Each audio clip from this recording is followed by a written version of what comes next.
icma qurmaq insanın doğuşdan gələn qabiliyyətidir, anadan gəlmə qabiliyyətidir. Hətta ümumiyyətlə insan həyat fəaliyyətinin külliyyatını ifadə etməyə çalışsaq, insan bütün həyatı boyu icma qurmaq və yaxud da qurulmuş bir icmanın tərkibinə daxil olmaqla, özünə yer tapmaqla məşğul olur.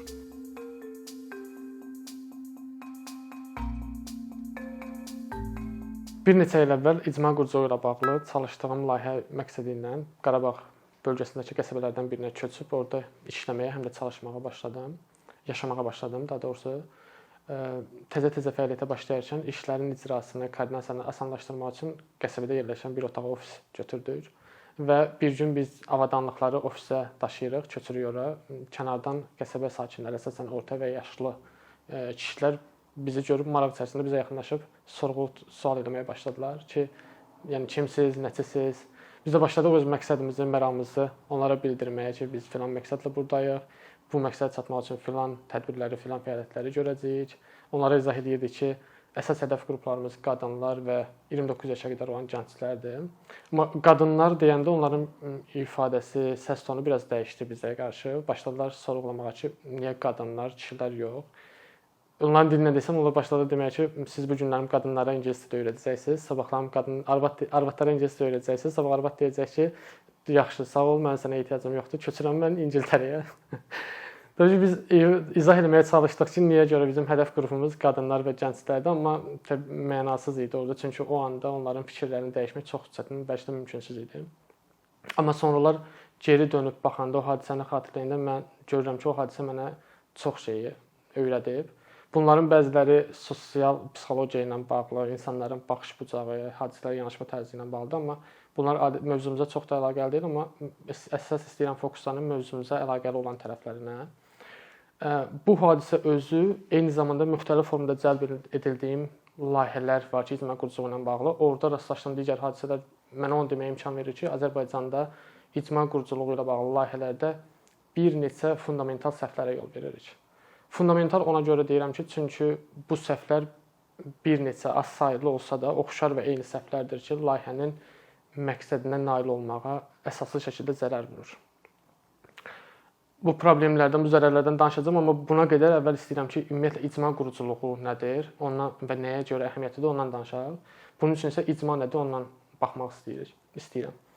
İcma, mən deyərdim ki, icma qurmaq insanın doğuşdan gələn qabiliyyətidir, anadan gəlmə qabiliyyətidir. Hətta ümumiyyətlə insan həyat fəaliyyətinin külliyyatını ifadə etməyə çalışsaq, insan bütün həyatı boyu icma qurmaq və yaxud da qurulmuş bir icmanın tərkibinə daxil olmaqla, özünə yer tapmaqla məşğul olur.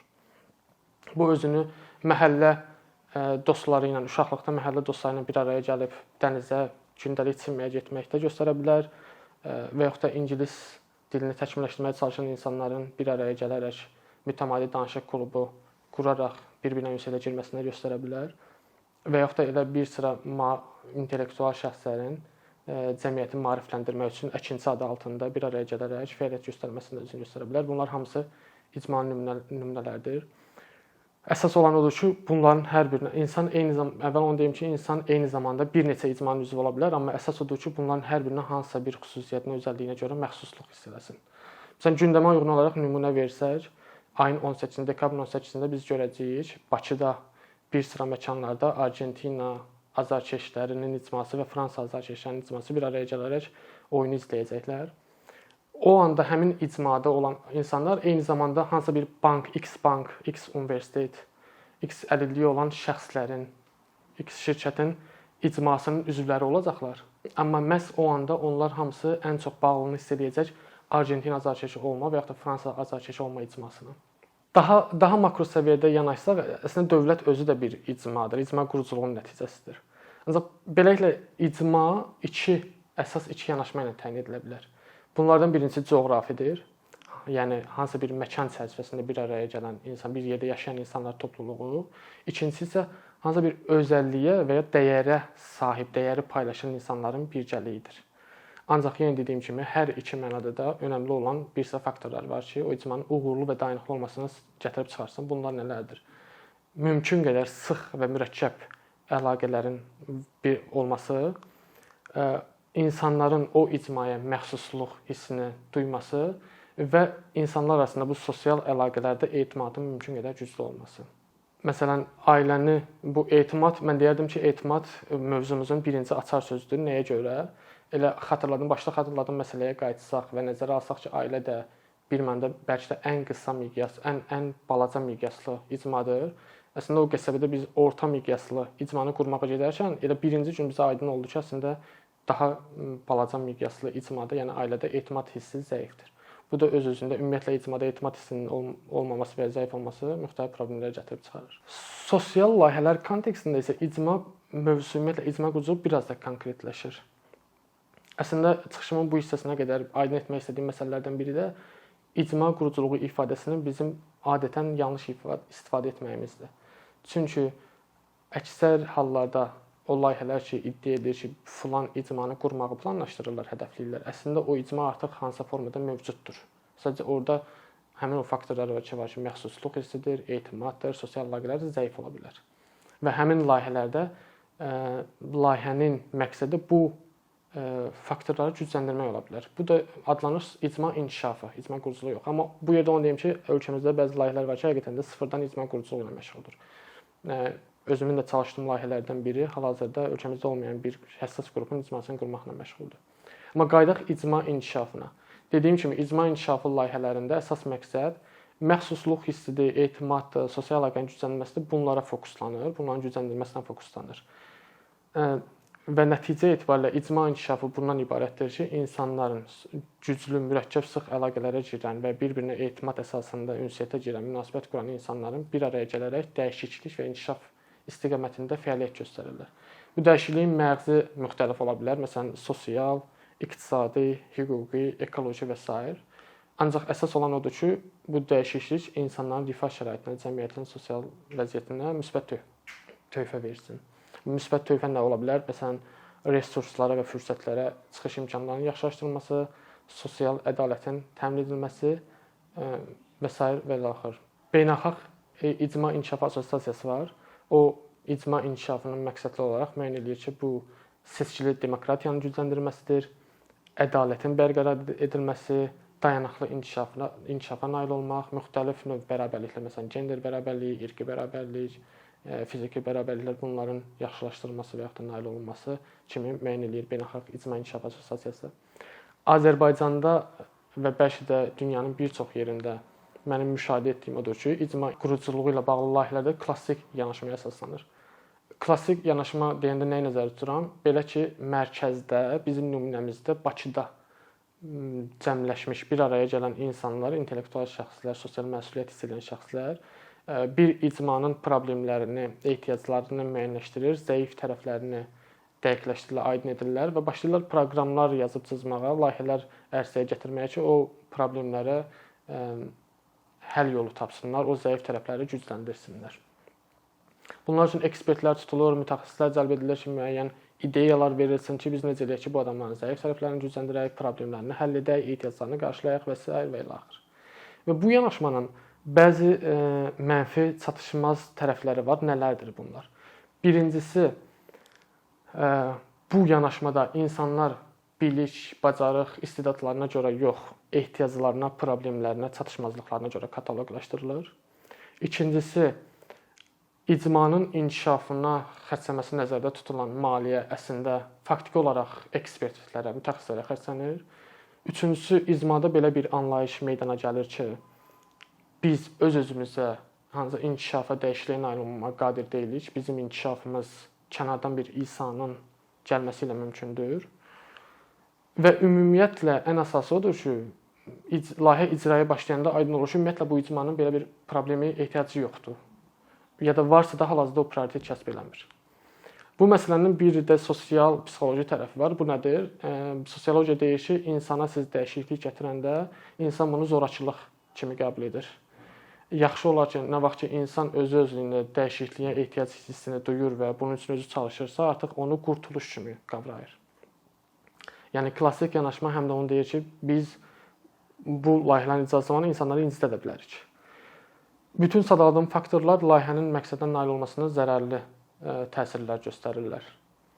Ancaq həll yolu da düşünülüb, alternativ yanaşma da düşünülüb. Dünyada artıq 30 ildən çoxdur, keçən əsrin 80-ci illərin axırlarından etibarən işlənib, hazırlanıb və tətbiq edilir. Bu adlanır Asset-Based Community Development, Azərbaycan dilində tərcümə etsək, imkanlara əsaslanan icma inkişafı. İmkanlara əsaslanan icma inkişafının əsasını icmanın artıq hansısa bir imkanlara sahib olması və insanların bu imkanlar ətrafında səfərbər edilərək öz inkişaflarına çalışılması təşkil edir.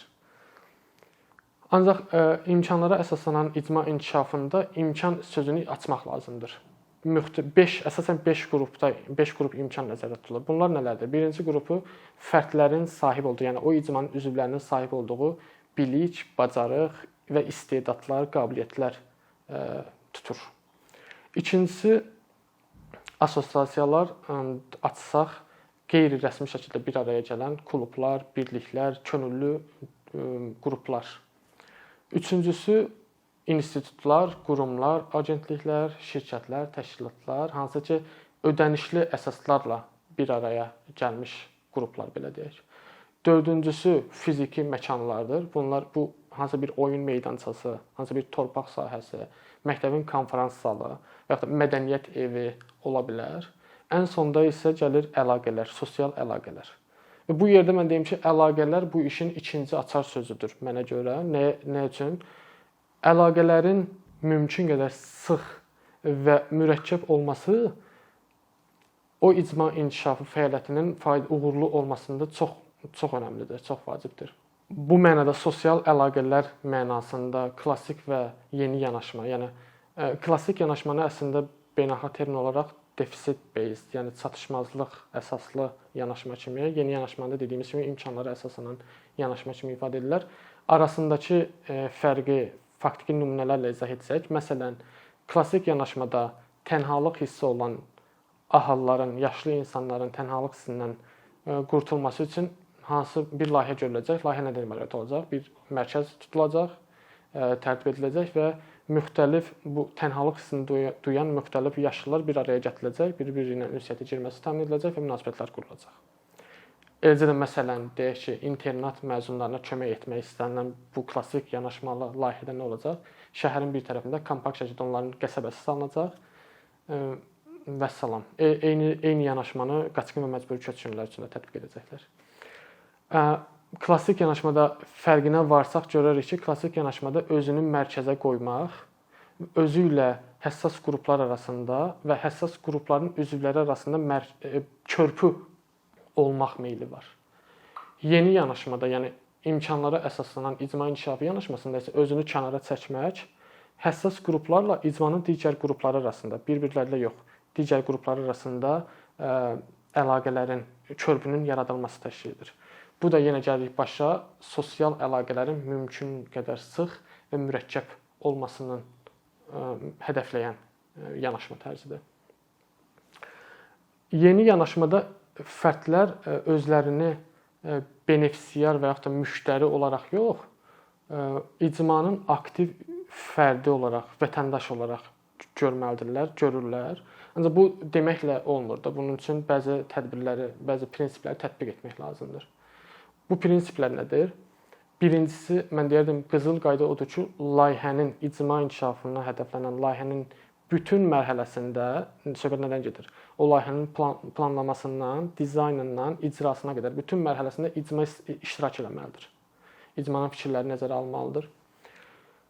Bu nə verəcək bizə? Bu verəcək ki, icma o layihənin fəaliyyətlərini və nəticəsini sahiblənəcək, artıq özününkü görəcək.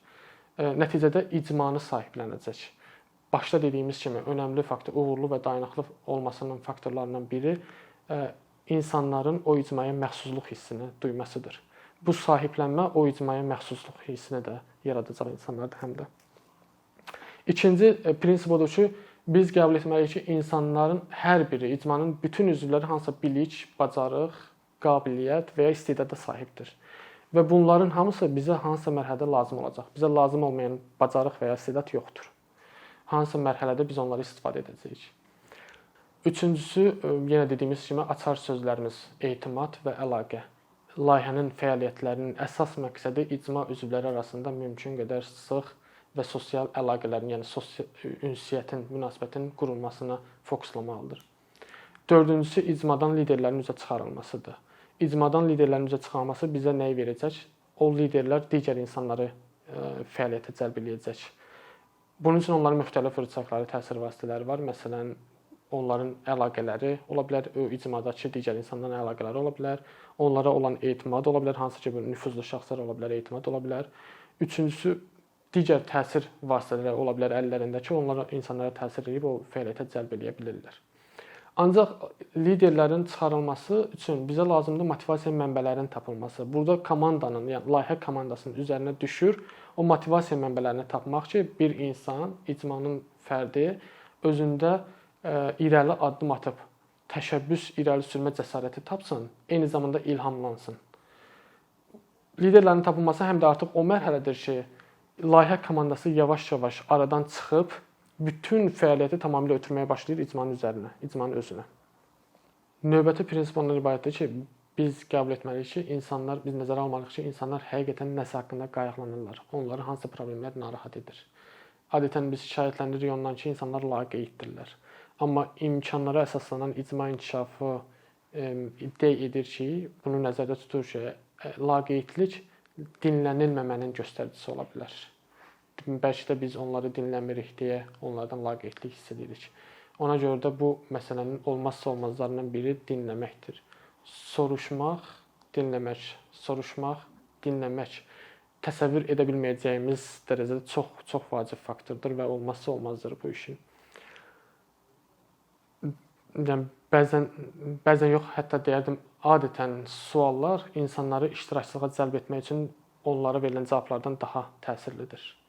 Çıxışımı heç bir şərh vermədən məşhur bir ifadə ilə yekunlaşdırmaq istəyirəm. Səhv eləmirəmsə, Avstraliyalı aborgenlərin, yerli əhalinin icmasının inkişafı üçün həyata keçirilən klassik yanaşmalı layihələrə etiraz olaraq həmin icmanın üzvləri tərəfindən səslənən ifadə idi bu. Onlar deyirdilər ki, əgər sən mənə kömək etməyə gəlmisənsə, onda vaxtını boşa sərf edirsən.